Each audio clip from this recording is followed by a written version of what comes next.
ఏమని?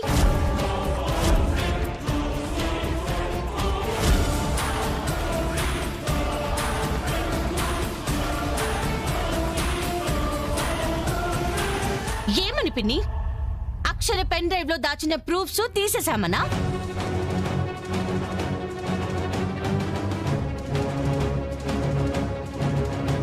చెప్పండి. ఎంత వెతికినా దొరకదు, వెతకొద్దు అనా? అక్షర? అవునత్తయ్య గారు. అయ్యో, అలాంటిదేం లేదమ్మా.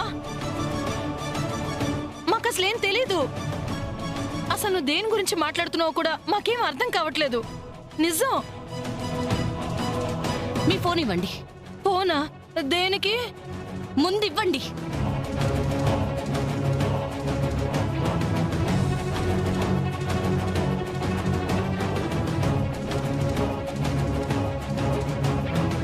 మీకేం తెలియకుండానే ఆ రేష్మి మీకు మార్నింగ్ నుండి 10 సార్లు కాల్ చేసిందా?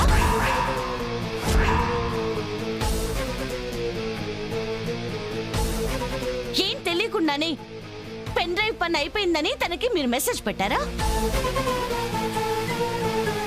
అసలు మిమ్మల్ని నమ్మి ఆశ్రయం ఇస్తే వీళ్ళు చేసిన పని ఇదత్తయ్య గారు. అసలు వీళ్ళు వచ్చిందే ఎందుకు? ఈరోజు శిక్ష పడాల్సిన నీలాంబరికి వీళ్ళు అమ్ముడు పోవడం వల్లే ఆవిడ తప్పించుకుంది. వదినా, అది ఏంటే అది ఇది? నిన్ను మానవా నువ్వు? ఎంత చెప్పినా బుద్ధి రాదే నీకు? పాడు బుద్ధి నువ్వు. కొట్టొద్దు, మా అమ్మని కొట్టొద్దు నీ అమ్మని కాదే, ముందు నిన్ను కొట్టాలి. ల్యాప్టాప్ తో వచ్చి ప్రూఫ్స్ డిలీట్ చేస్తావా?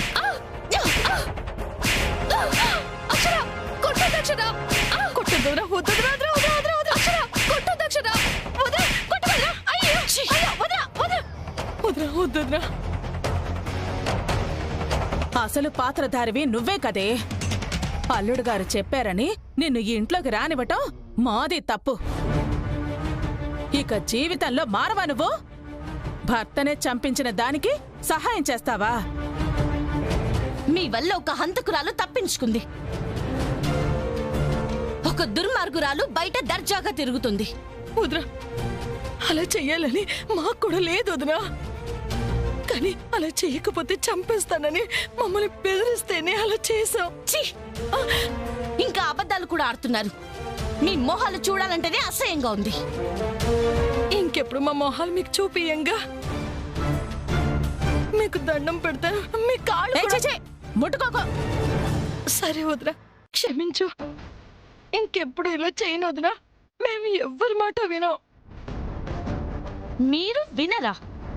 మిమ్మల్ని ఇక జీవితంలో నమ్మను. ముందుకి నుంచి వెళ్ళండి. అబ్బా, వెళ్ళండి.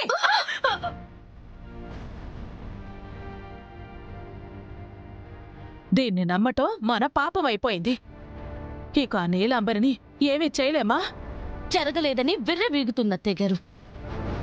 తప్పు చేయడం అలవాటైన వాళ్ళు అలా చేస్తూనే ఉంటారు. ఇంకెందులోనో దొరుకుతుంది, చిప్పకూడు తినిపిస్తాను. దాన్ని మాత్రం వదలను.